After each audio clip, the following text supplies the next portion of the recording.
Peace and power to the descendants of my ancient mother. My name is Brother Legend, and I'm here to raise your consciousness. Starting off, this is the first of my podcast series, Bring Down Babylon, where we're going to work together to learn some things about Pan Africanism. We're going to learn what we can build in our communities. We're going to talk about different things that are problematic and adversarial to our best interests as people. Then we're also going to have some fun and unpack things together. So I welcome you, African brothers and sisters. This is the first podcast of many in my lifetime. This will be a running show, and we will have a time that we get together and do this. It'll be on TikTok and on YouTube. All platforms are the same: BIG, BRO, LGND. You can find me there. All right. So I'm still getting my settings together. I appreciate y'all bearing with me. I want this to be as professional as possible. So there's that. Just need y'all to be a little patient with me while I get some things figured out correctly. Just checking my systems here. What's this? All right, yeah, that's right. Okay, all right.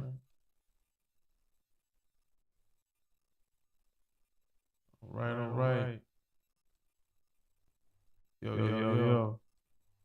I don't know if people gonna be able to hear me right on here. What up?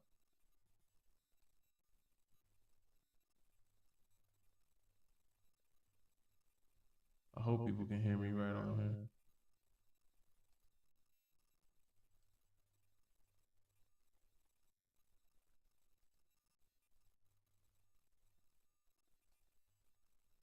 Hope people can hear me right. I'm just kind of testing things out today. I'm still very new to this whole thing. Still very new, very much a work in progress. So work with me. I'm gonna get everything working better over time. Just for now, just learning as much as I can.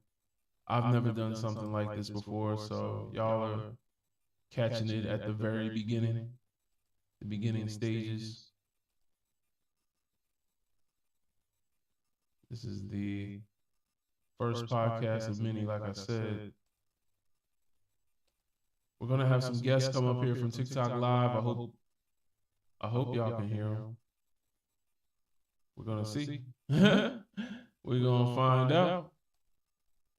We're going to find the hell out. It's saying that my mic is low, but I feel like my mic is loud. So I'm not understanding that one. It's saying that my mic is low. Yeah,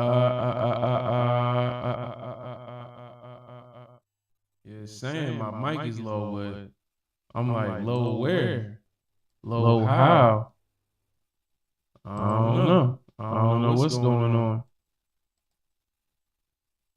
Let's see. Hold on. Delete audio. Doing a bunch of settings right now. Okay, got that mic on. Yo.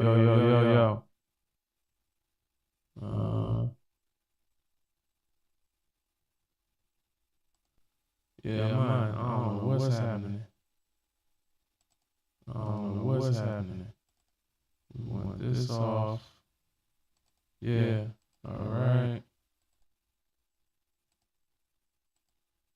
The device, make sure that's selected. Add it. Okay. I'm gonna just go live and see what happened, y'all. That's what I'm gonna do. I'm gonna just see what's going on. We're gonna delete this. All right, so, yep, saving all my settings. Only got to do this once. Anyway, we've been having book clubs. We've been having book clubs talking about The Destruction of Black Civilization by Dr. Chancellor Williams. I encourage y'all to check that out if you haven't already. I think that's a very important book for brothers and sisters to read and recognize. Just trying to see. Okay, just trying to see if everything is up here. Okay, all right.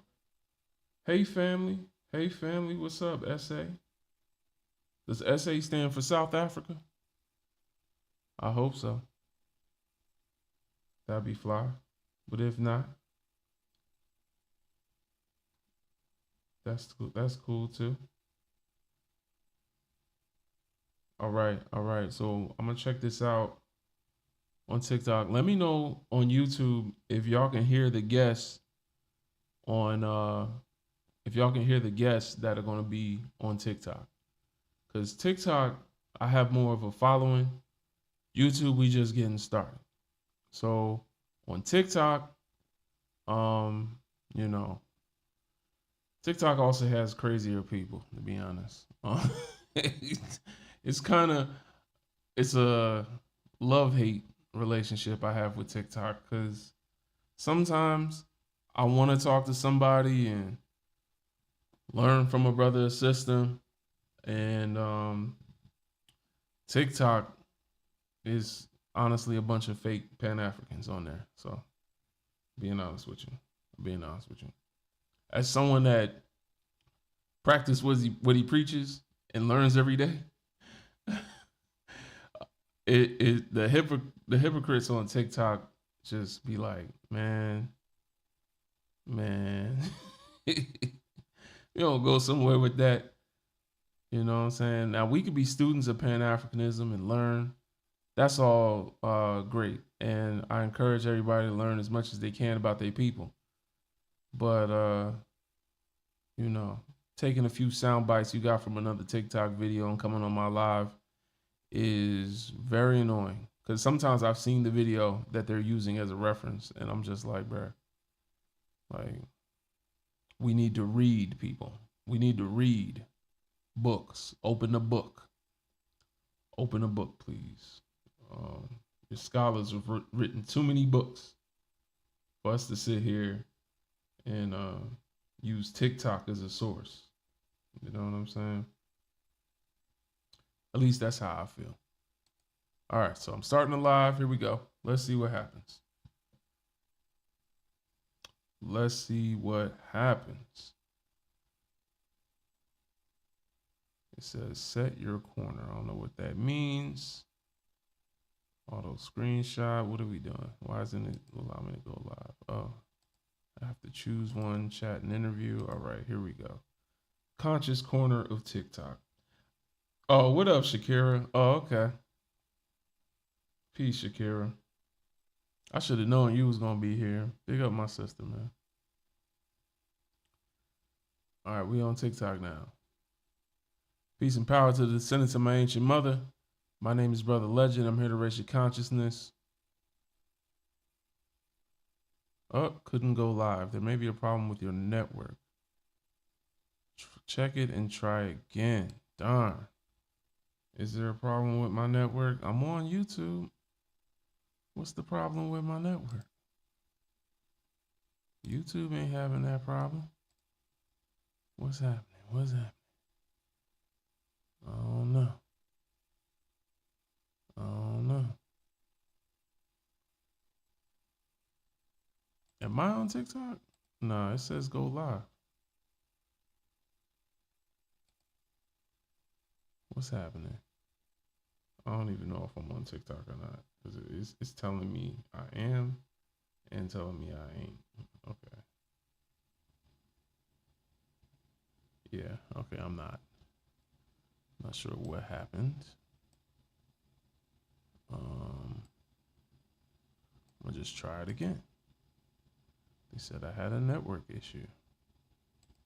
I don't believe I did.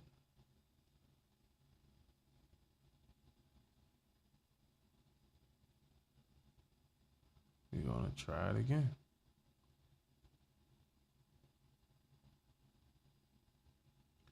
Are we live?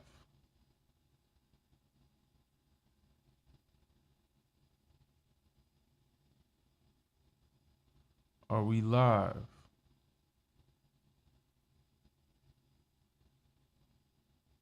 Nope.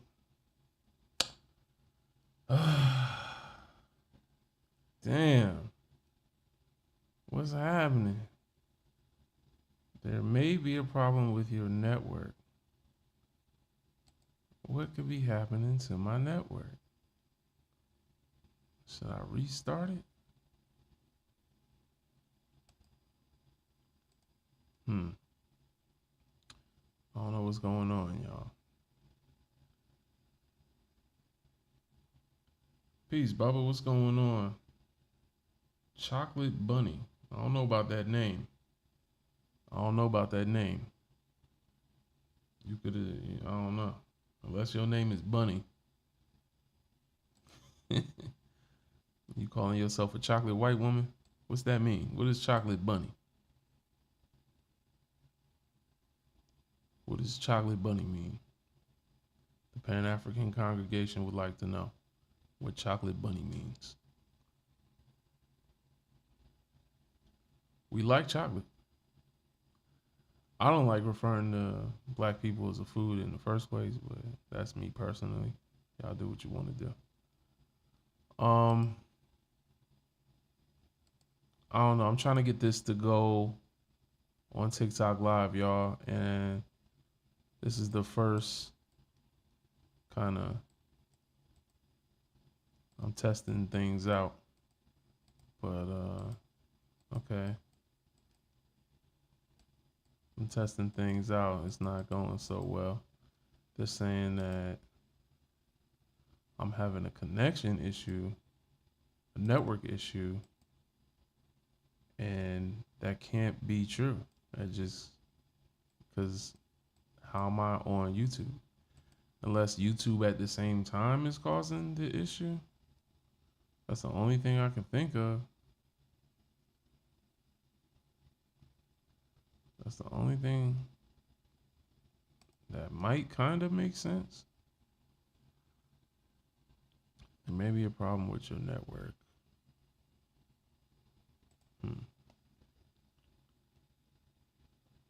Means I'm solid. Solid chocolate or solid bunny? I'm just playing with you.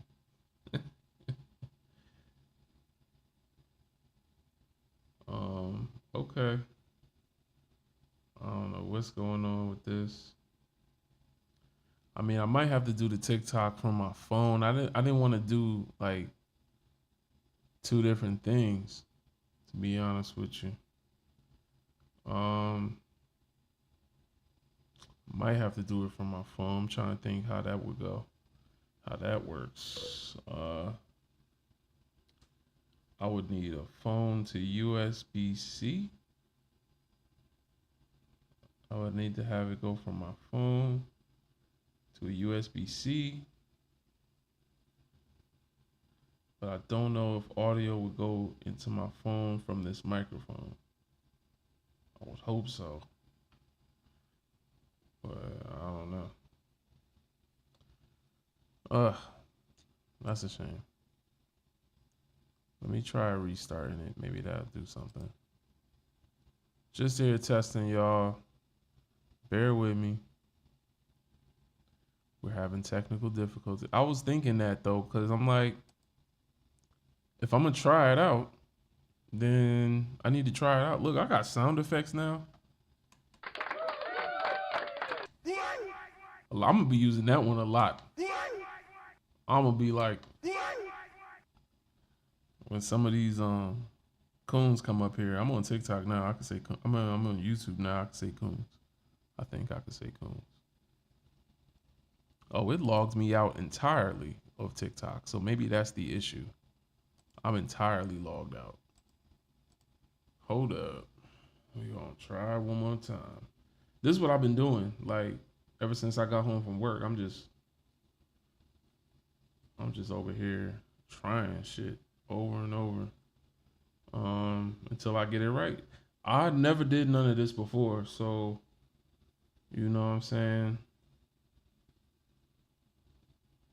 I be puzzled at people that say they want to build for black people, but then as soon as you bring up something they don't know how to do, they like, oh no, I can't do that. I don't know how to do that. I don't know, cause I be learning every day. I be learning something new every freaking day, bruh. Like, bruh, I'm always doing some new shit I never did before. I'm not gonna get stuck and stagnant.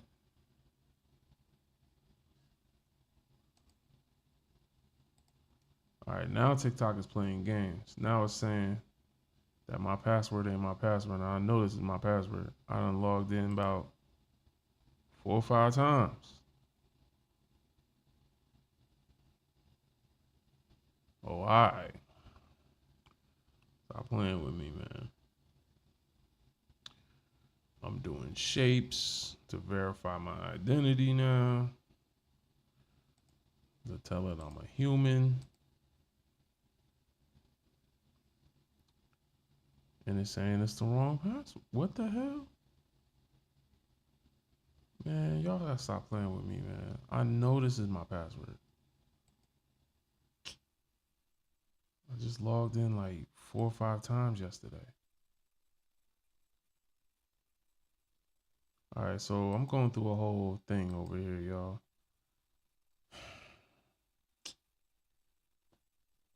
Now I gotta go through a whole thing.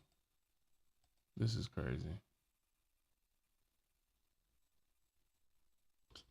I did this yesterday. I've been watching the replays on YouTube. I wish I could help, but I know nothing about TikTok. Yeah, well, thank you, Chocolate Bunny. I've been watching the replays at work. Shout out to my wife, man. My wife is the one that posts all the replays, man. Big up to my black queen, man. She posts the replays. Um, so yeah, we're gonna have live discussions on both platforms at the same time. Shout out to B1 Initiative for providing me with this equipment. B1 Initiative Foundation is our nonprofit 501c3. You can donate and help us out with different initiatives. We've partnered with Black Facts Matter, another brother named Beast of Wawa. We got another sister, our elder sister Yvette, that does Hump Day healings. If you Google Hump Day healings with Toni Odom, Toni Toni, you'll see her work. So yeah, that's what we do. And my platform, of course, is BIGBROLGND, Big Bro Legend. That was actually my producer tag when I was making beats. I've since gotten more into tech. Tech is a lot more fun for me, to be honest, instead of music. I mean, music was cool. Like, it was fun. But I feel like the music industry, uh, it induces arrested development. Do y'all know what arrested development is? It's the difference between Drake and Kendrick. Drake has Drake is like arrested development. He's a 30-something-year-old man. He's older than me, so he must be almost late 30s, and he's still rapping, trying to rap with like teenagers and little 20 somethings, and trying to act like his life is all about getting with girls. And like, honestly, the mating stage of life ends at like, I think 35, to be honest. Like, after 35, biologically, it's time for you to move on. Like you should have found a mate by now. Like, you know what I'm saying? I know some of us didn't, and that's cool. But I'm saying, like, if you 35 and single and your life is all about dating and going from person to person to try to find the one, and you haven't found the one in 35 years, that's different than somebody where they trusted somebody and then learned, that they was someone else. And, like you should have at least had a solid relationship at some point. And Drake has just been going from woman to woman, messing with other people's women. That's why he got a lot of beef in the rap game and all that stuff. You know what I'm saying? He's still putting colorful barrettes in his hair and putting grills in his mouth, and you know what I'm saying, trying to be a kid still, like talking about drinking, and you know what I'm saying, like making little like hits he used to make when he was young. When he was young, it was alright. You know what I'm saying? That was the life he was living. But bro, you grown now. You know what I'm saying? And this is what I'm trying to say is like the music industry wants you to stay young.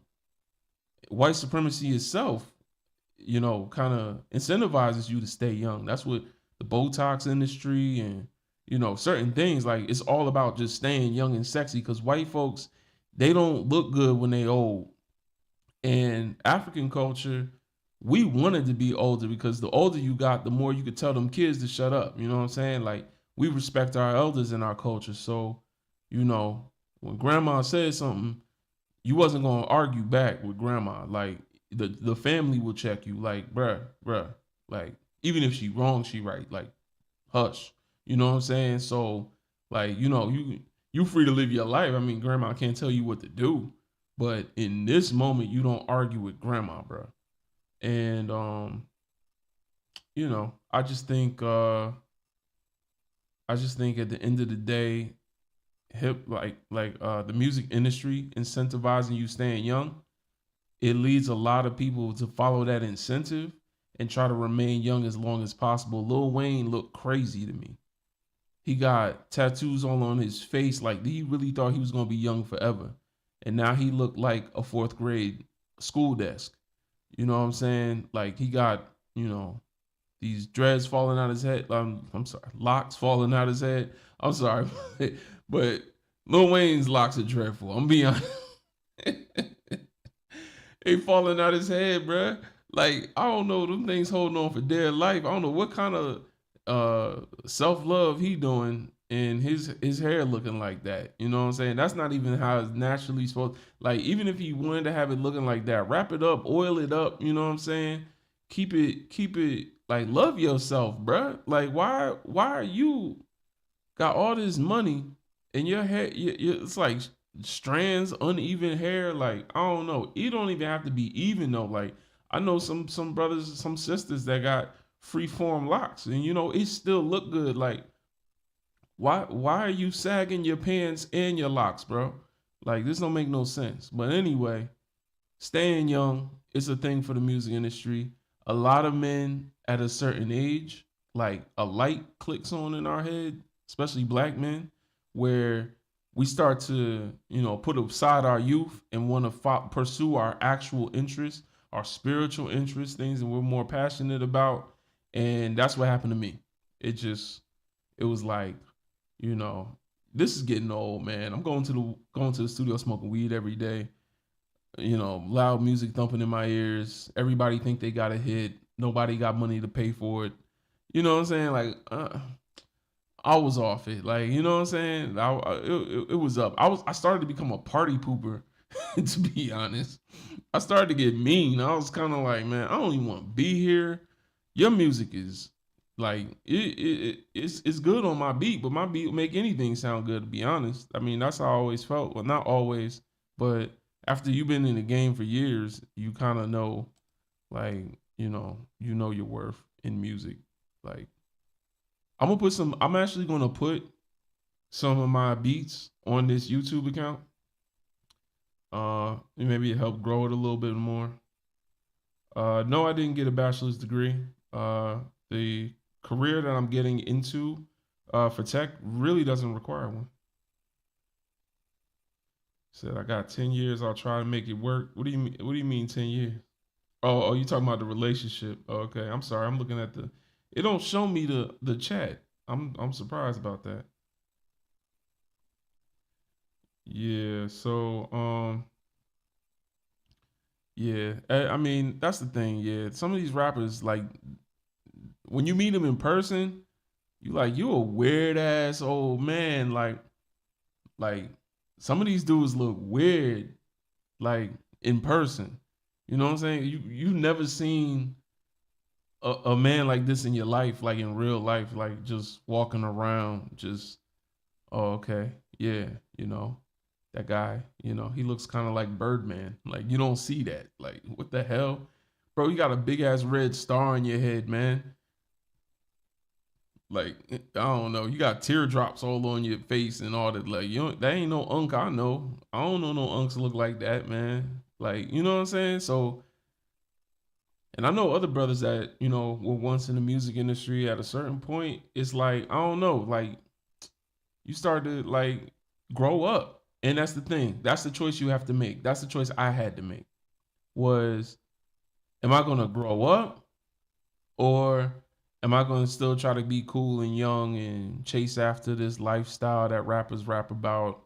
You know what I'm saying? Where, for me, it was about financial freedom. But once I realized that entertainers don't make the money that they flaunt on the internet, I was like, oh, okay. Like, even Lil Wayne had to get bailed out $12 million by Jay-Z for his taxes because he couldn't afford it. You know what I'm saying? Like, even Lil Wayne complaining about Birdman stealing his money. These rappers might have like material wealth, like what I'm saying. They got a nice house.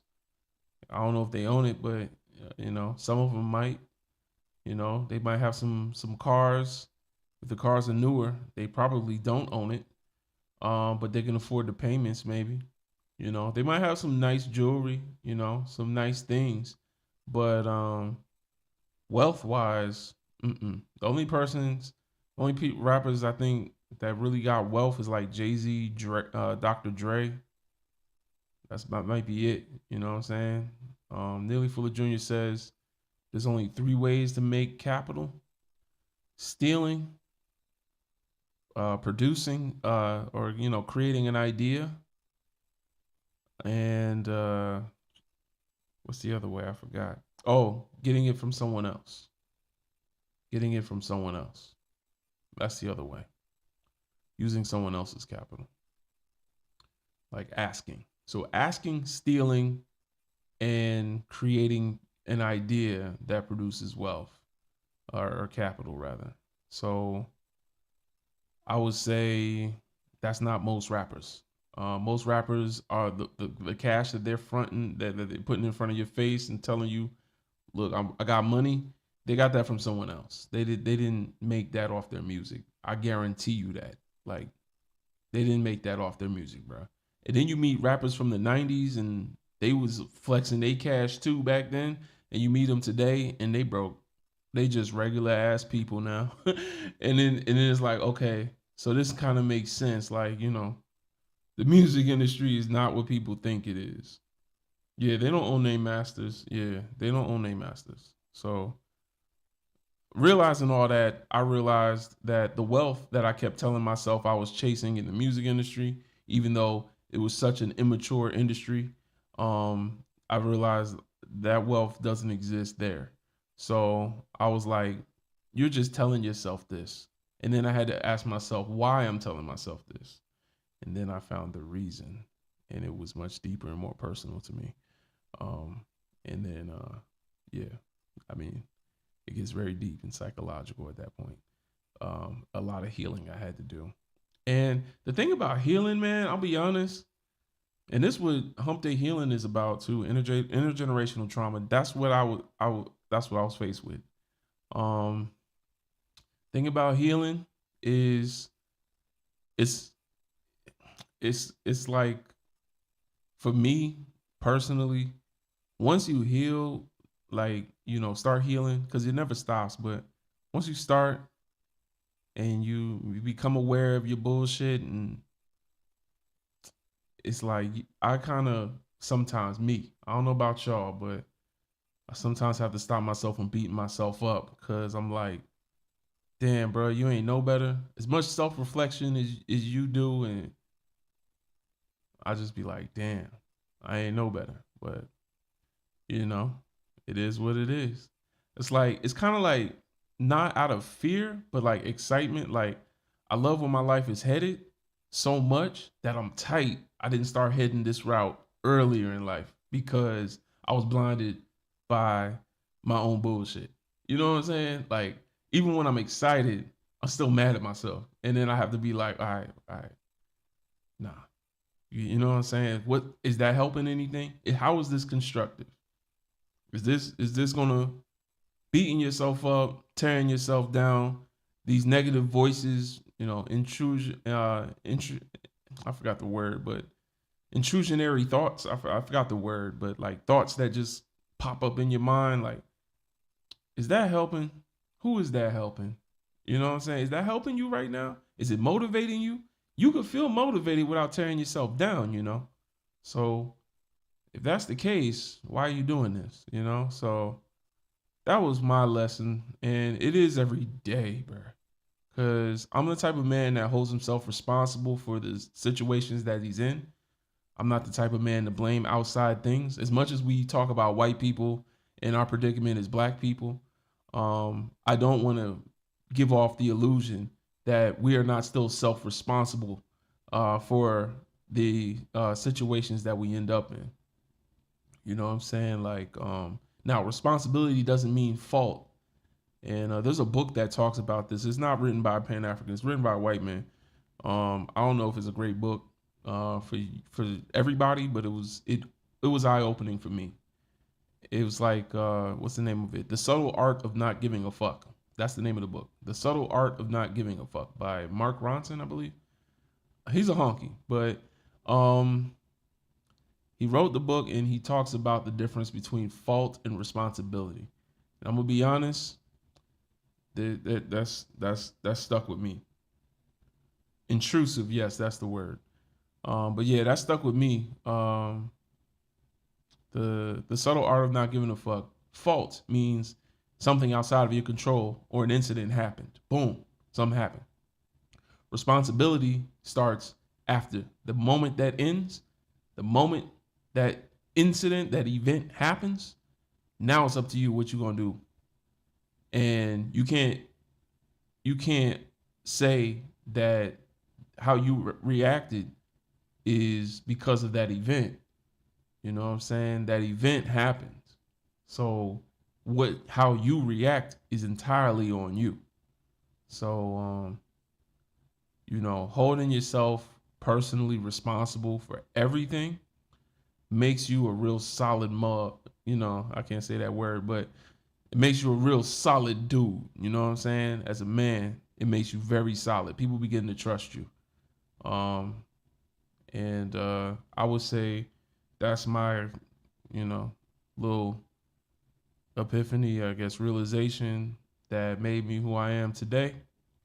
It was learning that, if something, I don't care what happens to me, that event will happen. How I react to it, entirely up to me. And what happens after that, if I end up in a even more messed up situation because of how I reacted, entirely up to me. And then you got to forgive yourself if your reaction makes your environment worse. Oh my goodness. Then it's like, damn, all right, I'm going to forgive myself for now. And I'm going to work so that my future self is like, okay, well, he did fix that situation. So that's what happens with me. I start to think about my future self more than my present self and just say, hey, man, present self, you messed up. All right? You messed up. That's my past self, I guess. Past self, you messed up. Present self, you're going to have to fix this. Future self is going to be happy you did. So, you know what I'm saying? It's like, yeah, it's every day. Absolutely. The more I learn to remind myself that I didn't know what I didn't know. Right, exactly. And then even with Pan Africanism, it's the same thing. Like, oh my goodness. So many ways I was a coon. Did not know. I didn't know. I didn't know. And I'm learning as much as I can. I'm not perfect. I'm a student of Pan Africanism. You know, it just black people have a thing where they make you their black messiah. You know what I'm saying? They make you because you might have taught them something, something you said might have resonated. They now think you have to be this perfect being. You know what I'm saying? That's why, even though I might disagree with the delivery and some of the ideas Dr. Umar puts on his platform, I'm not going to tear that brother down because he ain't perfect. But what he's doing is trying, and what he's doing and what he's saying comes from other books and scholars before him for hundreds of years back. So he's using the right resources. He's using the right sources when he says what he says. You know what I'm saying? Like, I think black people keep looking for this messiah. We keep looking for this perfect black man or woman to guide us to liberation. And I don't think that day is ever going to come. I think that idea, the idea of Jesus, I think that's all bullshit. I think there was never a perfect person. Jesus was not a perfect person if he did exist. I think that's all bullshit. We got to stop doing that. They taught you Jesus so that now you would think white people are perfect. They're capable of perfection, but you not capable of that. You're not capable of that. You can't find a perfect leader. But white people can find them a George Washington, can find them a Elon Musk, a Donald Trump. You know, Donald Trump puts his imperfections out there, but somehow he's perfectly imperfect. Like, you know what I'm saying? Like, white people can all, like, they will have their rapers and killers backs. You know what I'm saying? And I'm not saying we need to have the backs of rapists and killers, but at the end of the day, Dr. Umar ain't killing nobody, and he's beaten all the rape allegations thus far. So until I see something with some proof, then I can stand by the brother. And I don't think black people benefit from looking for somebody to be perfect. If I see he's actively doing harm and we have proof of that, and we can, hey man, you know, like the brother that created Kwanzaa, you know, he actually was found guilty. Like, they found him kidnapping women, tying them up, raping them, and doing all kind of torture to black women. You know, he made Kwanzaa.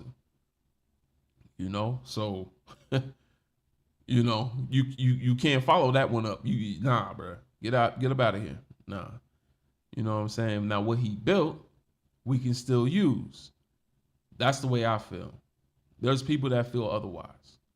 But the way I feel is, you know, we can still use it because not Kwanzaa actually shouldn't even be a celebration because we're still in oppression. According to Nearly Fuller Jr., we don't got nothing to celebrate.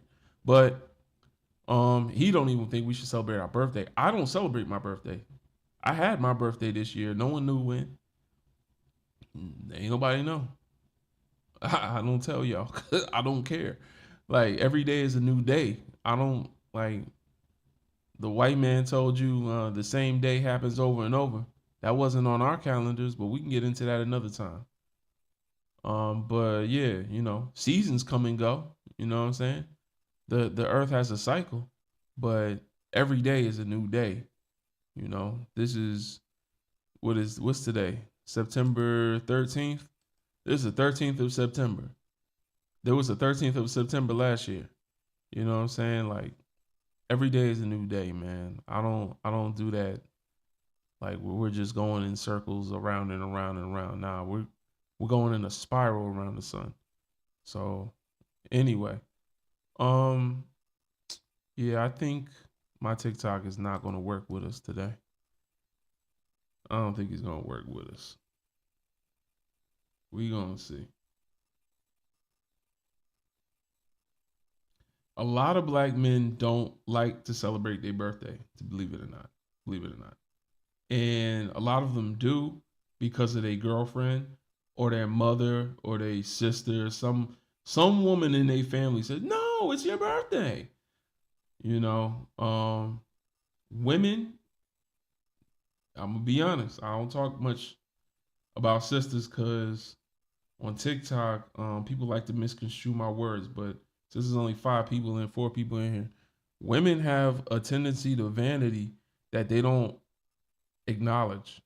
You know, it's kind of like necessary for them to love themselves because when a woman loves herself, she's gonna nurture her child because the child is her. You know what I'm saying? So that's kind of like a thing I think women adapted early on. Um, but vanity is an issue. It's an issue, and women like to be showered and praised, and that's cool. I'm not saying they don't deserve it. Some of them, not all of them, but I think uh, I think men, black men especially, like I've noticed, we don't really we don't really like some of them, some black men really don't want to celebrate their damn birthday. I've noticed that. Especially the older you get. It's just like what for? Like what are we gonna what I'm saying? Like what okay. I'm older. And like what's the point? I don't know. That's how I be feeling, y'all. Like what's the point? And I'm not afraid of getting older. I'm cool with getting older. Shoot. I'm very cool with getting older. I'm gonna be a fine ass unk. You know what I'm saying? When I'm older, yes sir. I'm gonna be looking good. And shoot, I still might, I still might be, doing my thing. I ain't going. I'm not. You never know how your health is gonna go, but you know what I'm saying. Still might be, you know what I'm saying, without the pill. I might still be, what's his name? What's his name? Shannon Sharpen in my old age. I know my grandfather and my father was. So I'm hoping I got the genetics.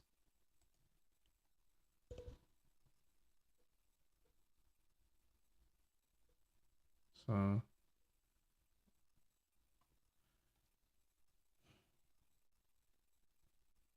but yeah, get to a certain age, you provide for yourself, and it's just like for me, I don't want to do something unless it's constructive. To celebrating my birthday is not going to produce anything that's going to help me with any of my goals.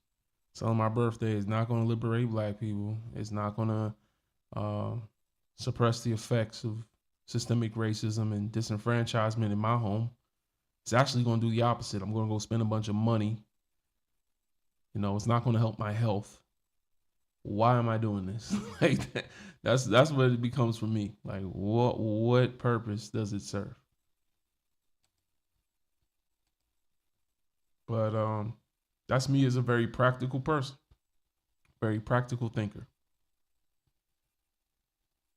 very practical. I'm like this all the time. Yo, I don't watch movies unless I'm with my wife, and it's something we intentionally chose to view.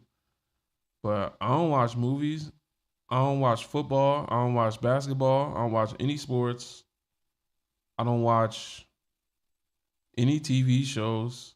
If I do, it's something that's going to teach me something, and I just, decide to watch it. But I will watch the whole show and then go back to not watching any shows.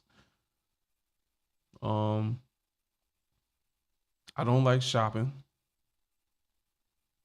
I don't be going places. I don't know, like unless it's something I think is beneficial. Let's see what this says. We might be good. We might be on live, y'all.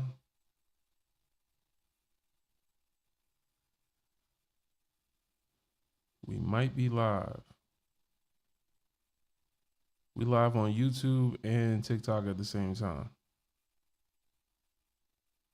Let's go. Let's go. Shout out to B1 Initiative. We live on YouTube and TikTok at the same damn time. Dang, I can't get a better. Okay. There we go. Yeah. What up, what up, what up? Peace and Pan-Africanism.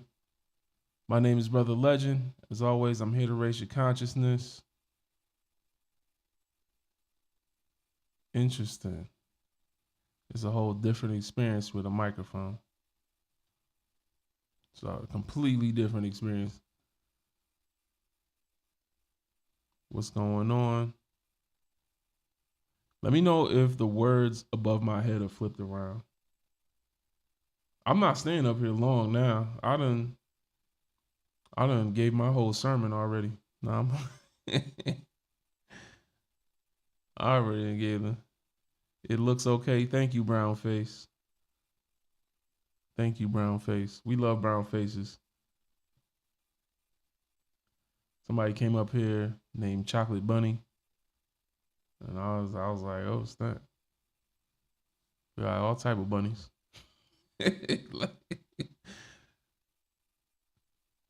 Big up the sisters. What up, what up? We live on YouTube and TikTok at the same time. We up here on YouTube and TikTok at the same damn time. Hope this is coming in clear. Hope y'all hear me nice and clear. I have sound effects now. I'm going to be so petty with these sound effects. I'm going to be so damn petty. Y'all don't know. I'm going to use this all the time. I'm going to use this all the time. Who wants to come up here so we can test if YouTube can hear someone when they come up? Who can test? Who wants to come up and test? I don't know if I can use this on TikTok, but now when we talk about certain things, I can, you know what I'm saying? Especially when we talking about what be going on in them schools. You know what I'm saying? Y'all know what be going on in them schools by people that don't know how to raise they children. You know what I'm saying? The people that told black women they ain't women, right? The people that exclude black women from motherhood and make it hard for y'all to even have children, that don't know how to raise their kids to not a school up. You know what I'm saying? Anyway, what else we got? We got some laughing tracks. I don't know what that is. I don't know what that is. I don't know what that's. Oh yeah, we gonna use that one. We're using that one. We're using that one when somebody come up here talking and they just going around in circles telling us stuff we don't need to hear. That don't got nothing to do with the topic. Coming up here talking about, yeah, exactly, brown face. We're gonna use it. We're gonna use it for them too. They come up here. I have a black child and a black man in my bedroom, and we're gonna be like, that's what we gonna do. That's what we gonna do. What is this? Hold on. Oh no, we ain't using this one. I don't know. This might be the wrap it up music. This might be the wrap it up. All right. You know what I'm saying? Land your plane, please. But yeah, I know I'm using this. I beg your pardon. I beg your pardon. I beg your pardon. I'm definitely using that. I beg your pardon. I beg your pardon. That's that Dr. Umar. He be like, I beg your pardon. You don't find it suspicious? You don't find it a little suspicious? Yo, Umar is hilarious. I don't think I see the requests. If anybody wants to come up here, let me know. Cause we need to test. Oh yeah, I got this little kissing sound. I don't know what's up with this. I don't know if we're gonna use that one. That might get a little ditty-ish. I don't know. We gonna use that. I don't know about that. That's kind of like Diddy. I think we need to put yo, what's the name of that man that just directed that movie about Satan? Um he got the woman that played Billie Holiday. What's the name of that man? I forgot his name. He did that movie The Butler. He's friends with Oprah. He was just on the Breakfast Club. What's his name? It's not Tyler Perry, but the other one. You know what I'm saying? What's his name, y'all? The director. He's like evil Tyler Perry. I mean, Tyler Perry is evil Tyler Perry. He's like something else though. I think he need to be on a watch list. I'm gonna be honest. I think he need to be on a watch list. Cause the way he was acting with his with the actress on the Breakfast Club. Dang, what's his name? Y'all know who I'm talking about. Lee Daniels. Lee Daniels need to be on the watch list. I'm gonna tell y'all that right now. Lee Daniels, the chemistry he had with his director on set was kind of, I don't know about that, bruh. I don't know about that. That was something else. You know what I'm saying? Anyway, what else we got here? Yeah, that's like some Russian music. That's like some, I don't know about that. Oh yeah, we gonna use that one. That's the lashes. That's the lashes I'm giving out in these in these comments. Some of y'all come up here with your with the snow bunny effect in your mind. Some of y'all need lashes, 100 lashes. I don't think that's even. I think it's supposed to be a clap, but it sounds like some lashes. That's what you need. It's what some of y'all need. But anyway, Shannon Sharp definitely needs some lashes. Hold on, Shannon Sharp need lashes, don't he? Where that sound go? Yes, this is for Shannon Sharp. Mm-hmm. Yeah, saying he was doing this sound actually. No, he wasn't. No, he wasn't. You ain't hear no clapping. I heard it was a bunny he was with. That's why we giving him lashes. He getting lashes because it was a bunny. That man Dingo Complex got him in a chokehold because he already kind of fit the narrative for that man Dingo. You know what I'm saying? Like he be wearing them tight shirts. He be, like Shannon Sharp kind of already plays into that. You know what I'm saying? And then he out here white women, you know what I'm saying? He out here, you ain't hear no clapping. Mind you, let's be honest. Now, sisters, y'all are here with us too. There's some brothers in here, they know. When you with a sister, you know what I'm saying? Even if it ain't on wagon mode, you know what I'm saying? Even if she don't got a wagon, you know what I'm saying? Like a West African wagon, if you know what I mean.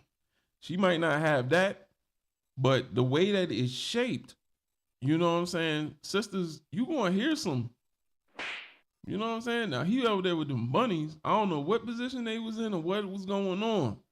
You know what I'm saying? So maybe I won't judge too harshly. But I know me and my wife get down, it sound like this. It sound like, you know what I'm saying?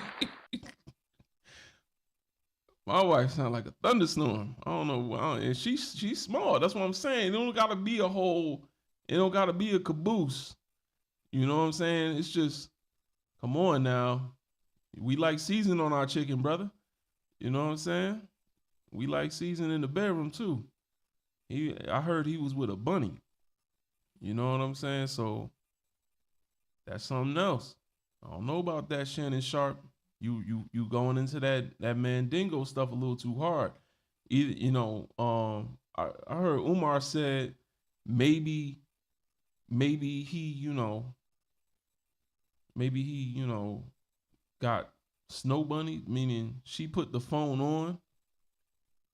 You know what I'm saying? Maybe she put the phone on and laid it on his bed, and that's the reason we had to hear Shannon Sharpe huffing and puffing. I ain't listened to but like 30 seconds of that shit. I had to move on with my life. I was like, damn. I'm like, what is this? At first, because when I seen it posted, they didn't tell you what it was. So I was just like, what is this? What is happening? And then I heard some moaning, and I'm like, I know this ain't what I think it is. And then I heard she had like an accent, and I'm like, she must be at least biracial. Like I'm holding on. I'm holding on. I'm hoping. I hope she at least biracial. Nope. I heard she was a bunny. Now someone can verify that for me. Somebody can verify that and get back to the Pan African congregation. But I don't know, man. It's not looking good for Shannon, man. Especially when he was on that show crying in front of that white man saying, I love you, Skip. I love you, Skip. I worked hard, Skip. I was one of the greatest and the best. You know what I'm saying? All of that. He need lashes for that too. Where my lashes, man? Where my whip? He need lashes for that. You know what I'm saying? Because that's the Mandingo complex. This is what I'm trying to tell y'all. Like, big black dude, big muscles, can't liberate nobody, but crying over how much he worked and used his body for the white man. And crying for acknowledgement. Like, that's some Green Mile ass. You know what I'm saying? That's Green Mile. Y'all ever see Green Mile? When they had I forgot his name. He passed away. But Green Mile, like, can you imagine owning Shaq? Can you imagine Shaq was your slave? You know what I'm saying? That's that Mandingo. Now, you know what I'm saying? It gets deep from there. Because they saying also it could have been him trying to tell people that, he wasn't part of the Rainbow Coalition, if you know what I mean. Like him going too far and putting that out there because there's been rumors circulating that, he might like men. That also plays into the Mandingo thing, if you know what I mean. Some of y'all do, some of y'all don't. If you don't know what I mean, then you just don't know what I mean. But the Mandingo was used to emasculate the other men on the plantation whenever they started to buck, whenever they started to kick and fight back. You know what I'm saying? So if he is into that, that also plays into it. Like, this dude he might be part of a fetish. I don't know what's up with that. You know what I'm saying? That's where it gets dark. You know what I'm saying? It gets darker. So yeah, I don't know about that. We gonna see. The truth always comes out, Shannon. Moon chicken. Yeah. We definitely been through too much. If y'all know about the way these white tea women used to force us to get it on with them on the plantation at point. You know what I'm saying? At point. They would force us to do things. And that was a thing. So yeah, it gets weird. All right, let's see. We're gonna have a guest up here. I've been waiting because I'm trying to see if Can you hear me? let's see. Real. Hi, Jamie. Give us your age, race, and pronouns. My age, I'm 26. My race, I'm black, and Can y'all my hear Jamie? I can't hear him. hey, I can't hear me. I do My not hear thing you, is Jamie. loud. I can't hear Yeah, what my he's thing is saying. loud, man. Y'all let me know in the comments if he's saying something crazy. What? Why would I be saying something crazy? I can't hear nothing. Why would he think that I'm? No, I'm 26. Okay, all right. I hear that you're 26. All right, I can start to hear you now. All right, so you're 26 and 27 in the comments, but yeah, I'm 20. I'm 26. So I want to answer this question. Yeah. So I mean, of course. I mean, we already, you know, live with each other. You know what we're doing. We work mhm. with each other. Why is he low? How am I low? He about to cuss me out. Yeah, you are low. Okay, I thought that was just me. All right. I'm gonna dip out of here then. Okay. Trump 2024, Black Oh, Freedom. wait. We can hear you now. Wait, hold on. Can Oh, y'all hear him better now? yeah. Okay, I can hear you better now. Can y'all I hear could him hear better now? myself better now. What's that? I said I could hear myself better now. Okay, that's cool. So I didn't So know I you could can hear the control your echo. volume. That's what's up. So say something else about Trump. Yeah, I think Doctor. Y'all can't hear him now, right? Yo, I can control that volume now. Yo, that's fire. Yo, that's fire. Yo, I love this. I love this. This is way better. I'm going to shut you Yankees up every time. I know I'm still on TikTok, you know what I'm saying? But y'all can't hear him now, right? Oh, that's fire. Oh, this is going to be fun. This is going to be fun. Um that's crazy. Wait, hold on. I got a sound effect for him.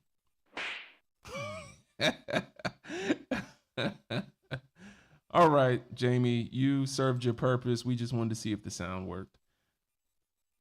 All right, he's gone. Yo, that's what's up. That's what's up. I can control they sound now. Oh my goodness. This has been much needed. We needed this on TikTok on my phone. Hold on. Let's see what this caller has to say. No, I'm black, brother. But I've been following you for a little piece. But I wanted to ask you something because a few weeks ago, I got into it with a mayonnaise person at my job, right? Sorry to hear that. It had nothing to do with him, but me and a person was talking about systematic racism, right? So he overheard it and coincidentally found out that he's a mega person. So he heard what we were talking about and got triggered. And he put me on the spot. He was asking me, prove systematic racism. And then he proceeded to say that he don't believe that systematic racism is real. When I tell you the whole stove froze, it was crazy. So I began to explain to him redlining. I was bringing up cultural appropriation, um, little things here and there because I was so put on the spot and shocked that I ain't gonna lie, my brain froze, right? So the things that I gave him, he was like, well, and this is the crazy part here. He said that he feel like in today's time that he feel like the mayonnaise people are oppressed more than minority people. Now that right there threw us on. The whole store's looking at him crazy. He said that he gave an example about Hogwarts. My bad, not Hogwarts. What's that famous college? Uh, it was some type of super established college. He was saying that when it comes to minorities, specifically black people, it takes they lowered the percentage to get in Mm-hmm. versus mayonnaise people, and we actually looked it up. It was true. But it's the fact that he says that he felt like the mayonnaise feel more oppressed in 2024 than colored people. What you think about that? They always felt that way. That's nothing new. Yeah, that's His nothing new. quote That go is he back to felt like slavery. mayonnaise people are playing catch up. I'm sorry. What did you say about ketchup? He said that he feel like in today's time they are playing catch up to us. They always compare themselves to us when they haven't had the aptitude to take advantage of their advantage in the system. So they've always said this. This is nothing new. They This is typical behavior. And remember, it's not your job to convince them that racism exists. You know what I'm saying? Because he's gaslighting you. He know racism exists.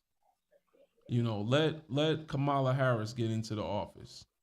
He know that just her being in that White House would be an absence of, the idea that black people are not supposed to be in charge. You know what I'm saying? So they get uncomfortable when racism doesn't exist.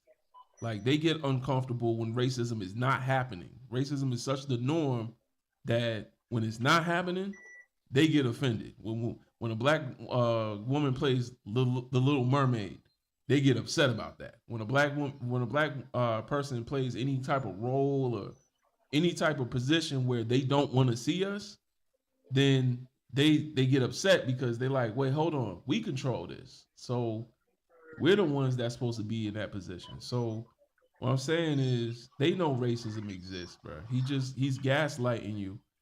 He didn't really believe that. You were speaking what you actually believe and what you know. He was speaking what he does, what he wanted to tell you to gaslight you, and absolve himself of his racism. You know what I'm saying? So Before I get a chance, before I leave, I wanted to ask you two things because I ain't gonna lie, I've been following you for a hot little minute. I ain't gonna lie. You feel me? Um, Thank you for the opportunity to come up here and talk. Um, so two things. If somebody would have asked you, and you was in my position, right? You don't got I agree. I feel like I don't gotta prove nothing. You feel me? I'm black in America. So but if you was in my position and you just wanted to entertain the conversation, what would your response would have been in my position when that mayonnaise individual asked you, give me proof of systematic racism in America? Because when I brought up redlining, he debunked that pretty fast. He was like, well, technically, that wasn't for black people, that affected poor people. mm, And then he went on a whole tangent about it. I walk away from them kind of conversations in person. I'll be honest. Um, I would. I mean, there's many ways to break it down. There's different forms of racism. I mean, the most glaring idea of racism would be, I mean, something that I've done before is asking them how they made it to America, like when they came to America, when their family came to America. Some of them will say, well, my parents, came to America and the early 1900s, Ellis Island. My great great grandfather came to America with pennies in his pocket and made something out of nothing. You know, and then of course, black people have been in America for 400 years, 403 since the institution of slavery started and really started to bring us in. So, you know, I mean, I wouldn't have this conversation in the first place. I'm telling you, I walk away from them. That's the Thing thing. is, though, That's the I thing felt like about he it. was playing on my top. You feel me? No, because this is the Like, thing. This is the the thing. audacity. If you understand racism, brother, if you understand racism, then you know these are the most evil, diabolical people on earth. To even tell you that lie to your face is a form of violence. lying to someone in a hostile environment is a form of violence. If we're on a battlefield and I tell you there's no mines over there, I didn't have to set the mines. But if you walk in that direction and I just lied to you, that's a form of violence. So that's why when you told me that it's originally, I said I'm sorry to hear that, because it's something that we're not even taught to empathize with. But at the end of the day, leave these people alone. I'm telling you right now, you gotta leave these people alone. These people are crazy. You understand what they capable of? If you know racism, then you know what they capable of, brother. I steer clear. You know what I'm saying? I just, but that's me. I'm a separatist, I guess, whatever. I seen a white tea woman today. I give them, the tight lip head nod, and I just be about my day. You know what I'm saying? That's it. When I see a brother or sister walking down the street, it's what's up? With it, it's because like people like Brother Ben X and like brother Dr. Umar or brother Z, it's like people like them. I'm not gonna say I look up to them, but I like the fact that when people like DJ Vlad and stuff like that try to play with their top, they know how to surgically like basically cut you down or like make your thought process feel inferior with facts. Like they don't got no business being on there either. Like him do that. They don't got no business being on DJ Vlad. I don't know if Dr. Umar been on DJ Vlad. Has he? No, he don't really rock with him. Oh, okay. I'm about to say, because I would look at him different if he were. And we shouldn't be looking up to nobody. As black people, that black messiah idea is problematic. It's the reason we don't got leaders today, because we keep trying to make them perfect beings. And then they show us their imperfection, and we ready to destroy their whole organization and everything that they building for us. But nah, man, listen, man, I make this live, and you might see me doing some of that with some white tea folks, to just kind of show the brothers and sisters that you can stand your ground. But at the end of the day, and it teach brothers and sisters some of the narratives, because usually it leads to a better, deeper understanding of things. But at the end of the day, in real life, I got nothing to say to these folks. I have nothing to say to them, bro.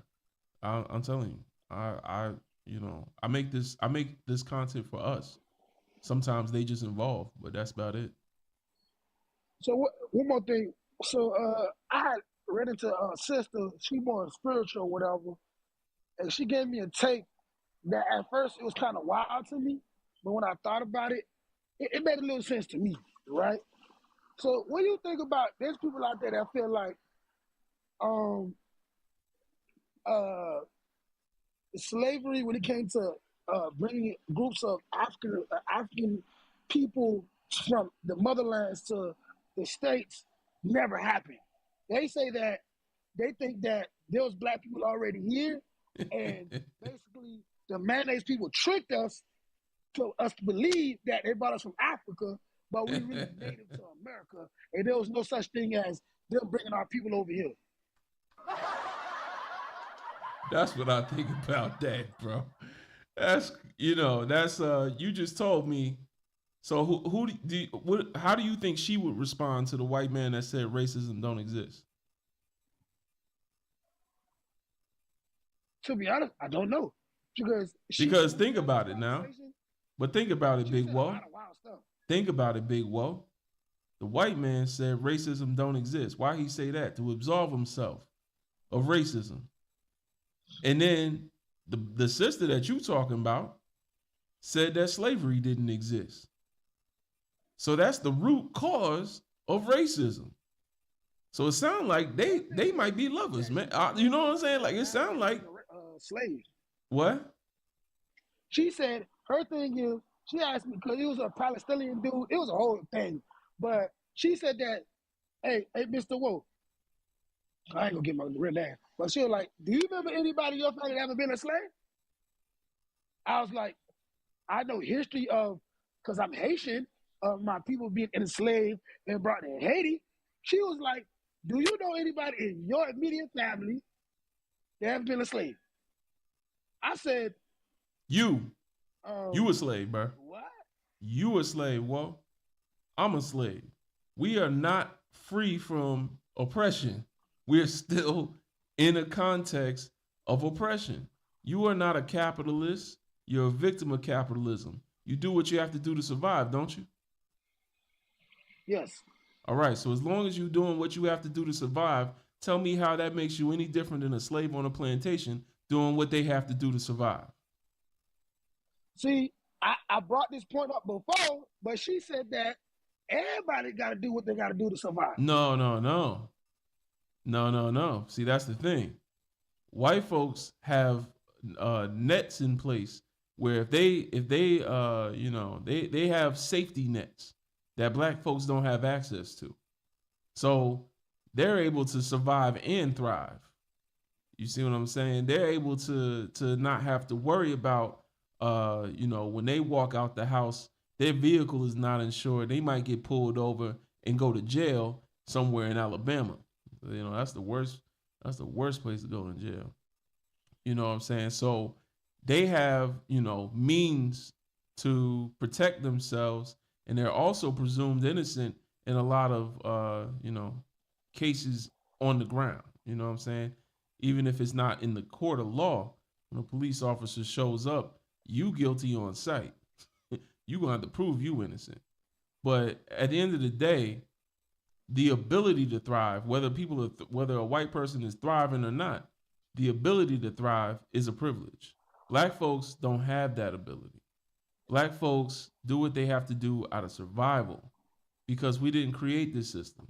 And capitalism is not a system that we voted to have. It's not a system that we've been able to benefit from. Even if you look at, certain black individuals that the white power structure has put in place to make you believe you could one day be Jay-Z or Beyonce.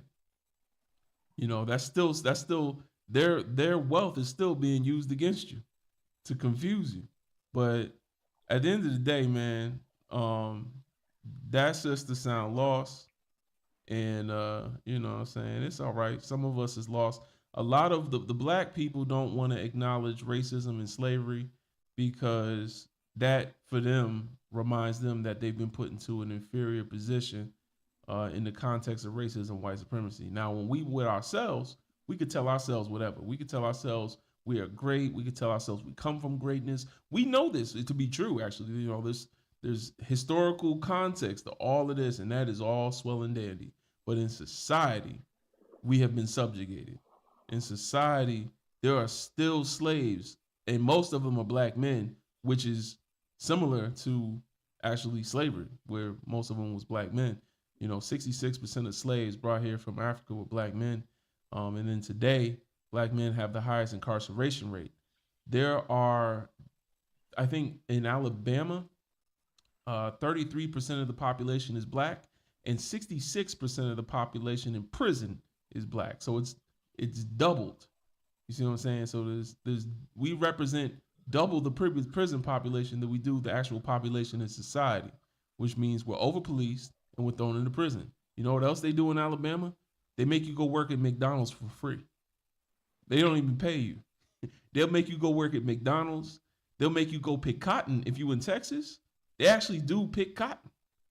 Once you go to jail, there is a hole in the 14th Amendment that says once you commit a crime, then you don't have rights as a citizen. So if that's there, then all it takes is for you to commit a crime. Now, who makes the laws to say what's a crime and what's not a crime?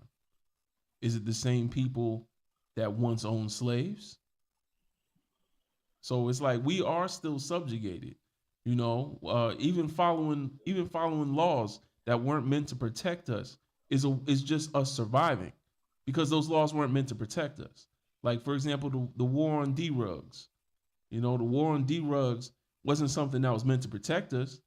It was something that they created so that they could run up in our neighborhoods after getting us addicted to these substances.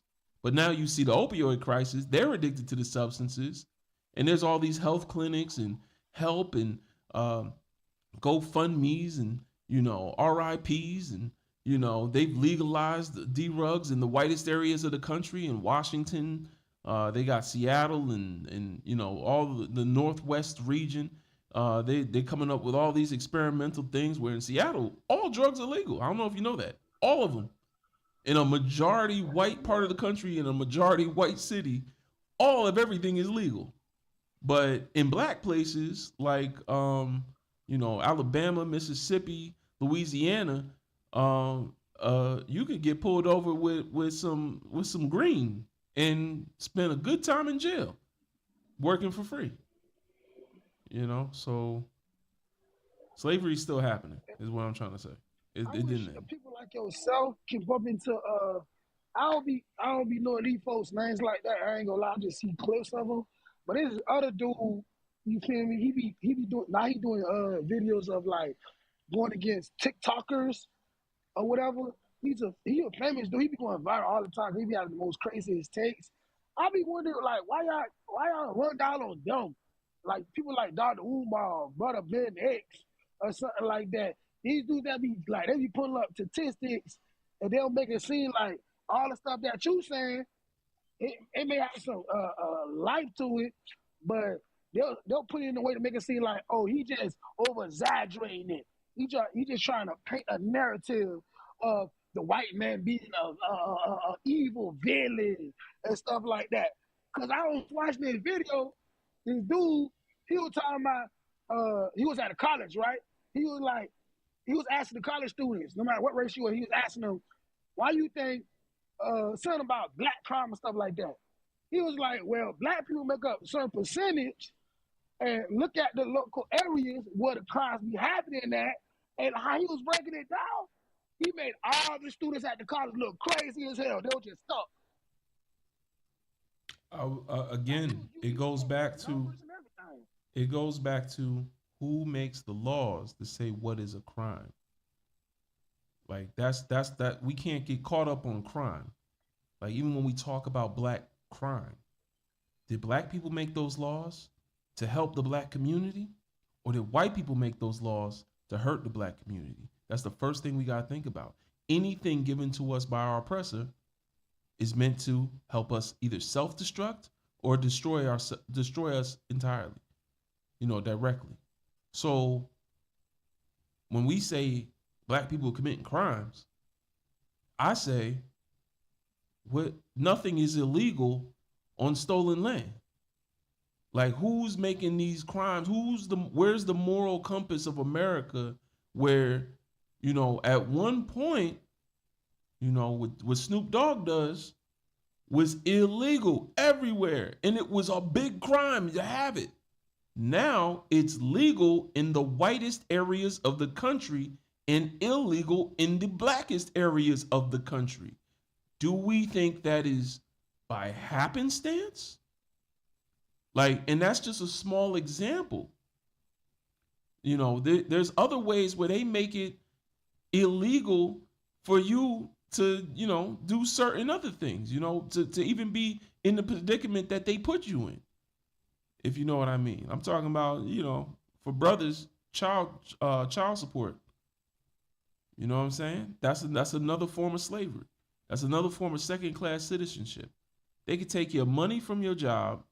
They can stop you from getting a house, stop you from getting a car, stop you from getting a car to work, and take your money from work. like, like, and then it's like if it could be on your credit. You know what I'm saying? Like they have so many different ways that they can manipulate you. And the reason that, you know, a black man might not be able to provide for his child is because we are the least employed demographic, you know, so they make sure not to give us no jobs. We're also, you know, the second under, you know, well, just we're part of the community that is the most impoverished.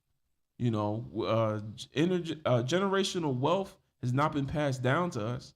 How you gonna tell me we've been in this country 400 years and we still arguing with immigrants over, you know, resources? A lot of black folks in America are upset about resources going to different immigrants like Ukraine and Palestinians and, you know, people from South America. The reason we upset is because we've been in this country for 400 years, and they just get here yesterday, and we sitting in the same boat. We in the same position. Now, why is that? Because generational wealth has been stolen from us. So they put you in a position, and then they can make it illegal for you to be in that position. And then same thing with the Mary Jane. Is a lot of us, the reason we sell it is because of that position we've been in, and they will make it illegal. So to me, using the law as a moral compass for black people is incorrect. The first thing we got to think of is who created these laws to be crimes. Imagine we lived in a village. There's certain things white people can do that we shouldn't be doing right now because we are oppressed. You know what I'm saying? Like, imagine a village that was run by black people where it was illegal to buy non-black owned products. Black people would immediately start creating stores. Black people would immediately, you see what I'm saying? Start getting our products sourced from Africa. So that's what I'm trying to say. Like, we could make laws to protect our people.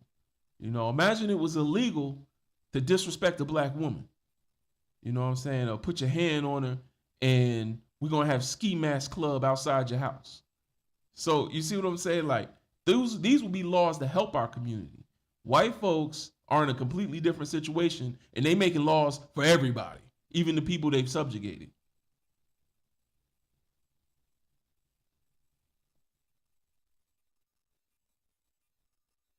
But yeah. All right, brother. Thanks for coming up, man. Thank you to you, bro. All right, appreciate you.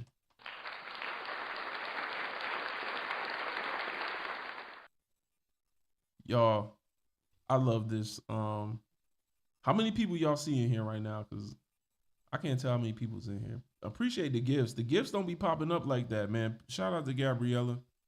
I'm on my computer now, so things is a little different. You know what I'm saying?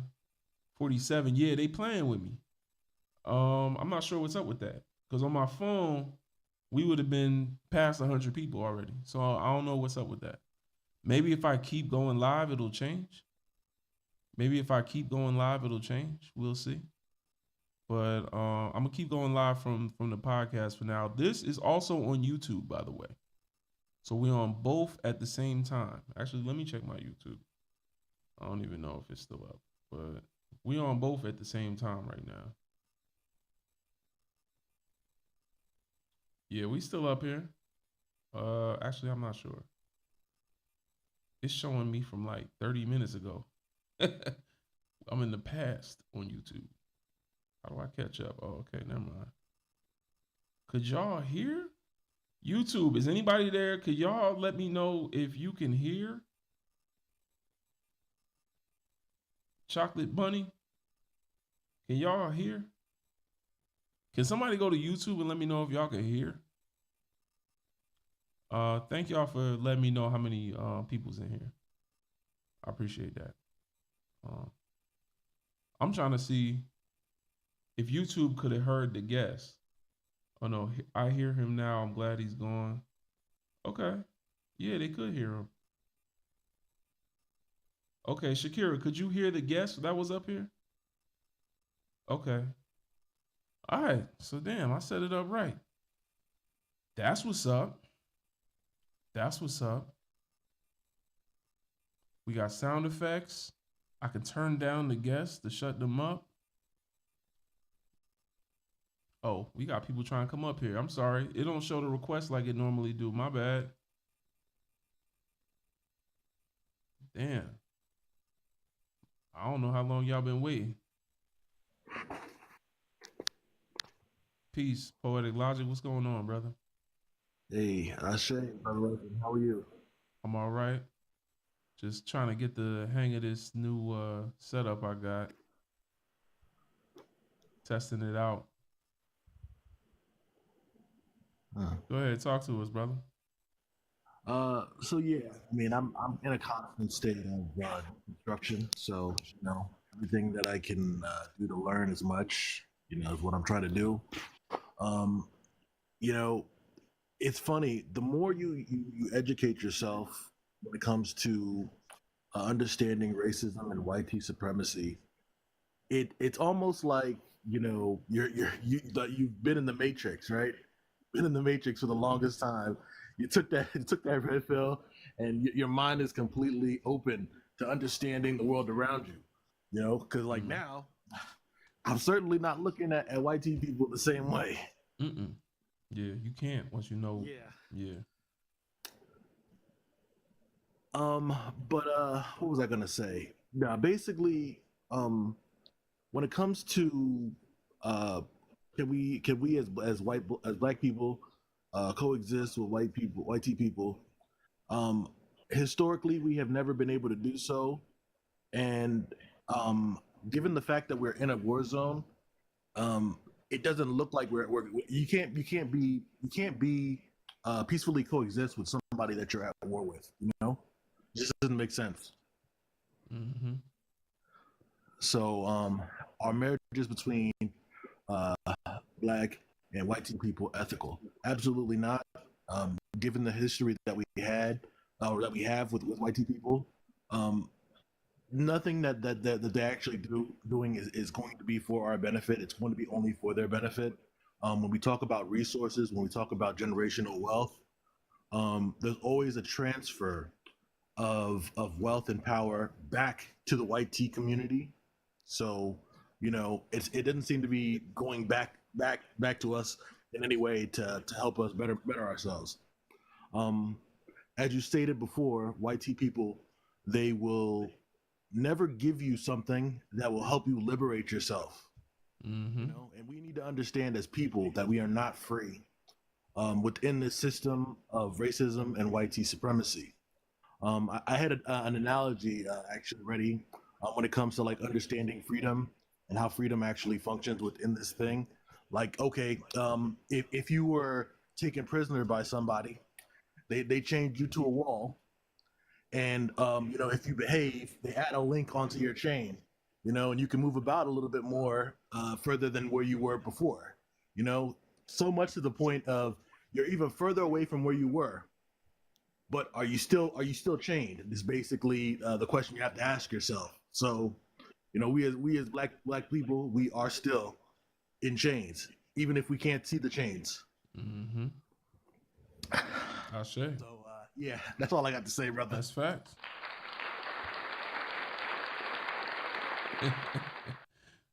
My clap. Let me see if the old clap, what the old clap sound like on here.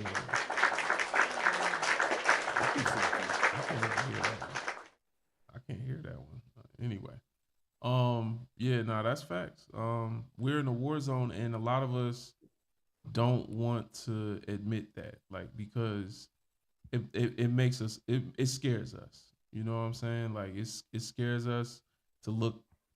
I look at it like, if you're on a roller coaster, some people close their eyes on a roller coaster. Like, they get on a roller coaster, keep their head down, keep their eyes closed.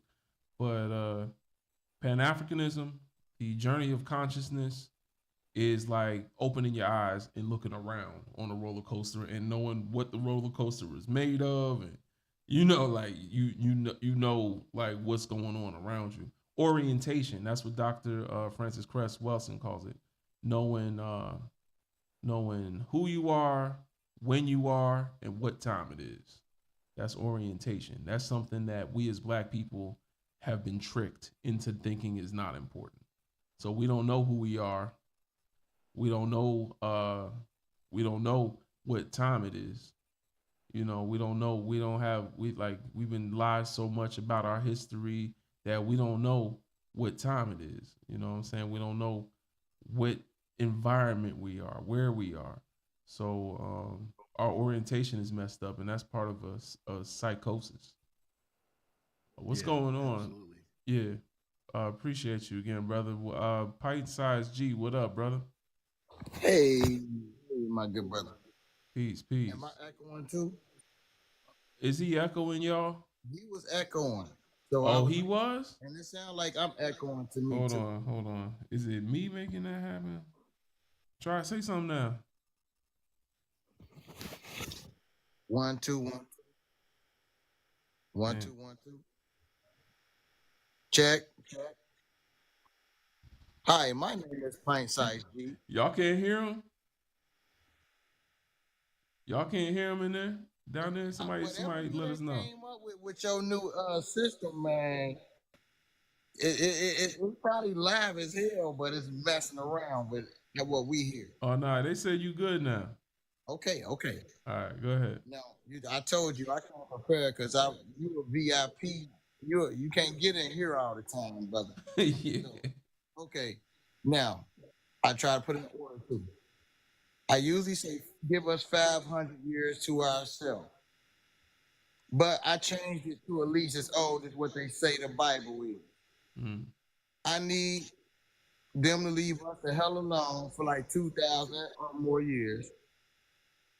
The number two, I would say, is that I have pride in my ancestors. And if my ancestors just, an ancient family member just happened to, spiritually magically come walking up in here, and I'm laying up with a Mooney chick, I'm gonna be trying to make up excuses like the popo just bust in. Mm-hmm. Another one, okay, now this is about my best, some of my good friends I grew up with, hustling with, and doing the most with and everything. Okay, like say they are mixed. Some of them are mixed, and they're gonna have to pick sides one day. And like I say, like if my mother was the not my melanated tone or whatnot, I mean, ain't nothing I wouldn't do for my mother. Period. As a human, just as a human. So if I'm hanging with the brothers and they coming up with a plan to get away from all of the BS, I would think if I was mixed, I would probably tell my mom like, "Mom, we gonna have to leave soon. Not me and you, but I gotta go." And then you might not even choose. You might want to stay. She gonna start telling her people. Mm. And I was looking at how like I love these brothers though, but sometimes I mean, most times they always show the other side. And I want to say they are at you have the option to flip flop. They can do shit we can't do. They can metamorph. You see, oh, I'm white today, or I'm black today. It really only depends on the officer or what's going on. Mm-hmm. Some of them gonna be like, oh, he looks, you know, close enough to us. But some of them is gonna be so serious, they gonna treat it that they gonna find out they black. Mm. You feel me? Right on the street. They gonna throw them down, treat them like they treat us. So, I still love my bros, like, but I haven't seen them in a while, and I'm kind of glad on the strength because I don't have to like try to not be their friend no more. Mm-hmm. It's already just the direction. I'm glad that I don't have to tell them what I'm telling y'all because I don't want to be it's too much confusion. They have to pick between us and their parents. Oh, and I wanted to say about Aranya, the last one piece. Aranya, how they over there trying to be in South Africa, trying to make the no, that's the one they already got. Now they make I put on here Aranya times two. Now they up there making another one. So that's why I say we can't F with them folks. Cause every time we F with them, they start trying to take over. They do it. You feel me? So now the South Africa let them have a little town for only white people. Then they decided that they wanted to go to the Western Bank of Africa and make a new one. And now they didn't just fought them on that. So I hope that don't go all the way through. But look at them. When do we start? Why do you keep playing with these people? Why? Thank you, brother.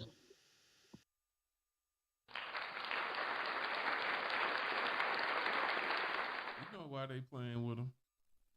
They playing with them because they've been conditioned to look at them as superior. They already been conditioned. So in South Africa, they don't need Orania and Orania 2.0 because they got South Africa. You know, black folks' liberation in South Africa was co-opted and stolen from them. The ending of apartheid they started a new constitution in South Africa. They started a brand new constitution. They said, you know, they did something America would never do, right? They was like, new constitution, we gonna get rid of the old one, we start a new one. When they wrote this new constitution, will you believe they invited the same people that started apartheid back to the table to negotiate and talk about how they were going to form this new country? Like, they invited them right back to sit down. And now, them people are taking over the government. So, Hey, bro, I just want to say I got hyped up and told my boy I didn't want to be his friend no more. And we've been friends since high school, and he looked like he an African, but he got a straight Becky. I'm talking about like the Henry looking, you know, like the trailer type. And bro, like I just can't, bro. I can't. Am I horrible, bro? Like I'm just saying, bro. Like, I need you. I need you to let. 'Cause I feel bad because we was friends a little bit, but I just gotta cut myself off from that kind of shit, bro. black people can't be friends with other black people. That's not possible. That's the thing. That's the thing. We got to stop using that word friends. And a lot of black people even get upset with me at how we're running B1 Initiative Foundation because they think we friends. And I love y'all. You know what I'm saying? You know, I'm here to support, but we're not friends. We can't be friends. It's not possible. Friends is I like you, you like me, we get along, we do things in common maybe, and let's be friends. Yeah. Black people first have to think about survival before they're friends with anyone black. Are you, if we get into an argument, are you gonna spray up my house? You know what I'm saying? Are you gonna, like, we have to think, you know, we have to say, you know, I'm gonna be with this sister. Is she gonna put me on child support? You know, if things get crazy and I just need, you know, a little time to get some money up, you know, like, is she, you know what I'm saying? We gotta know that we can trust each other, not based on friendship, but based on survival. So if you feel like, you know, what's in the best interest of your goal as far as surviving is having someone that has a similar goal in mind on how they want to survive, and we come together, then those are comrades. Those aren't friends. And that being the case, comrades can have conflicting beliefs and still work together if they're working on something. But when black people are not working on nothing together and we call it friendship, a lot of the times it's going to lead to, you know, dysfunction or us getting into a petty argument and no longer, you know, communicating anymore. It's going to lead to some form of violence, whether it's verbal or physical. So that's what Dr. Neely Fuller Jr. talks about. So what he actually says is we should do is limit our contact with other black people to only doing things that are constructive. And that's what I was saying about B1 Initiative and how we run the foundation, where we only want to talk to other black people if they're helping us build, to be honest. If you're not helping us build for black people, then we know that you probably just going to start some drama. And many of them have even come on TikTok and started dumbass drama, making up shit, and, you know, just like but you never did anything when you was like, at one point you was part of me, you was all down, you wanted to be part of what we was building. Then somebody checked you on your ego just a little bit. Somebody left B1 Initiative over the font on our website. They didn't like the font. They said it was ugly. And we just said, no, we okay with the font. You know, if you want to change it, then, you know, you have a better suggestion, and make the change and we'll review it. She just, nope, couldn't have it. It was her way or the highway. And she said she wanted to go. We let her go. But then Next thing you know, you come on TikTok and they talking shit. And it's like, you know, You like, talking about B1ENT? what?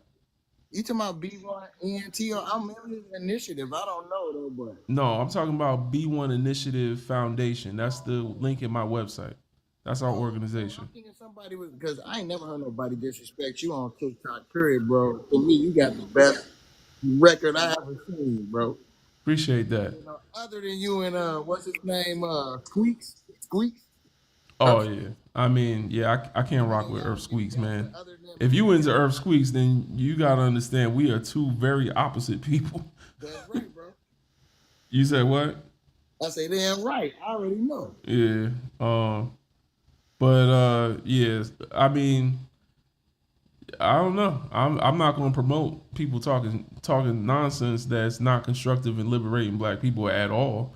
But all I'm trying to say is, yeah, like Even usually without the friends, can you touch on that Aranya stuff a little bit more, man? Because what can we do to help our brothers, or should we just we can't help them. we can't, They bro? gotta help themselves. Oh, let's go there. Cause see, you on my page. Yeah, they don't need our help. They right there with them. You telling me that a country that is 93% black, oh no, it's not 93%. I think it's like, it's up there. It's like, you know, I mean, that's if you count what they call the colored people. But it's over, let's say over 50%. And 50% is enough. But it's well over 50%. But I'm going to just say a country that is 50% black, 7% of the nation is white. And you telling me they need help from us over the Atlantic Ocean to free themselves? Hell no. They need to do what they got to do and stop being scared. Because they scared. They too tied to the UN and NATO, and they trying to brush shoulders with the white man. They scared. They're scared. Julius Malema not afraid. I don't believe he's afraid, but he can't even win the election because black folks is defending white supremacy. Hey, Burkina, he fucking with Burkina Faso too now. Yeah, I mean the Burkina Faso's not I got a afraid. little hope, man. They giving me a warm feeling, man. You know, I would rather actually be in Burkina right now than here in Yeah. Cincinnati, Ohio. I would rather be in Burkina struggling with them than dealing with a country that I know is against me. I mean, Absolutely. governmental wise. Yeah, me too. I'd rather be there as well, man. We're gonna take a trip out there. We ain't planning it yet, but P1 Initiative is planning on taking a trip out there and connecting with them. But yeah, man. So you know that whole Iranian thing is up to them. I mean, come on, man. That's like you had a house, a house full of people. You got 100 people, I guess, on the property, and 7 of them is white. And you telling me that they need to go call America and call us here as the minority. We the minority here. They the majority, bro. They don't need our help. If we take America from these white folks here in America, then we taking someone else's land. They on their own land. And the only problem they got is 7% of the population. This is an easy problem to solve, bro. But they made Idi Amin seem like a madman. So, it's an easy problem. You see where they Africans is making Obama, or they not making, but they requesting some what you call it? You better tell us what happened to that shit with Gaddafi.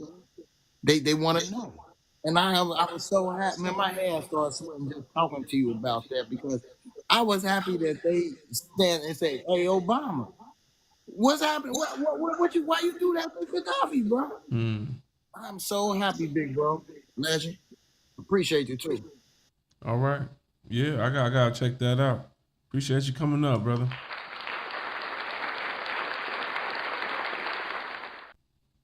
All right.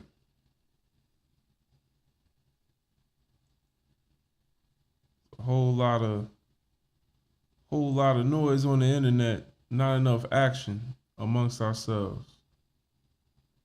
The more I do work building for brothers and sisters, the more they have disappointed me. And I get why Umar talks about us the way he does. I just get it. I get it. And what I get is we don't get it. I get it. We don't get it. We do not understand who these people are. We still arguing with them about whether racism exists or not. That's how I know we don't get it. 'Cause what they got to tell you about racism, they ain't got nothing to teach you. And anything you tell them in that situation, they're going to argue against with a bold-faced lie to your face.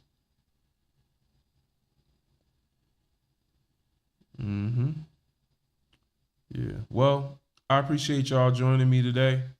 This replay is going to be on YouTube as soon as I leave. This one is going to be right on YouTube.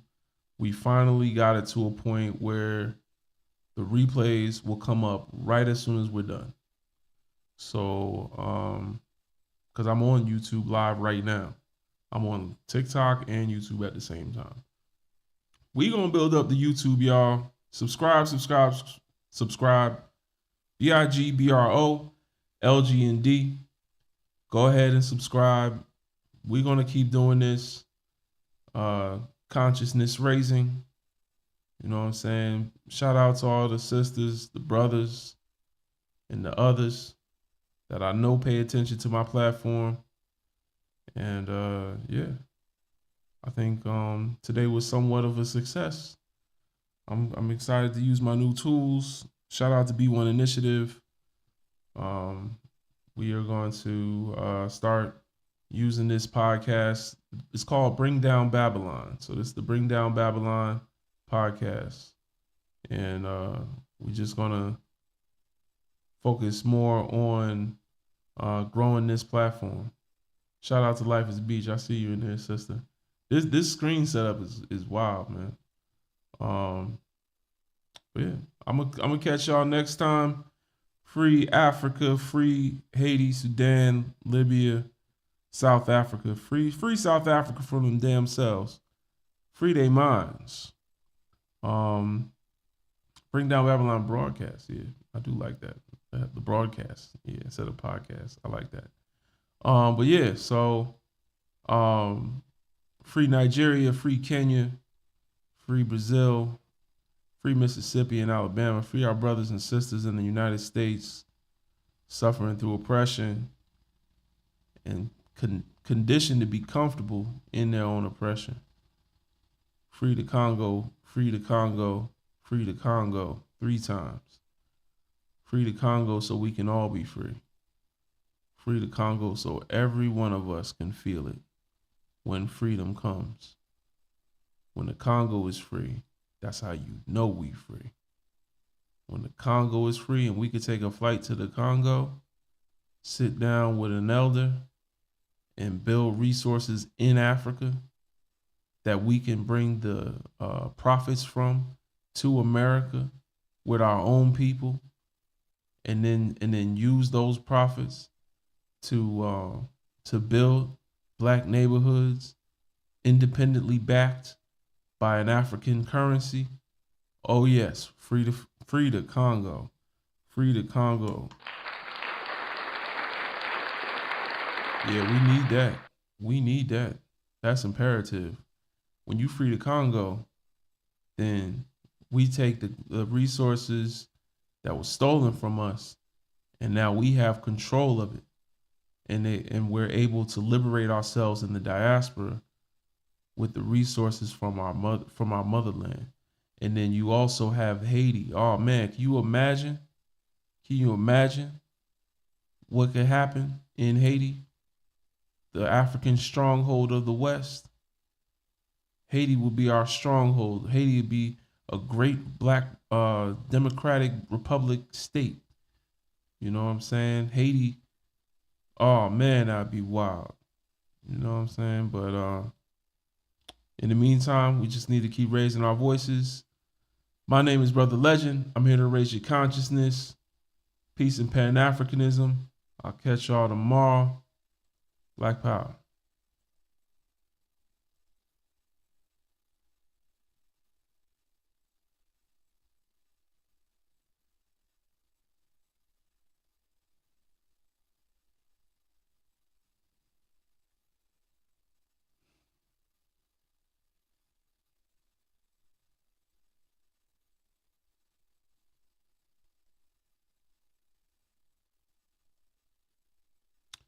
I think I'm still on YouTube, right? Yo, that was lit. That was lit.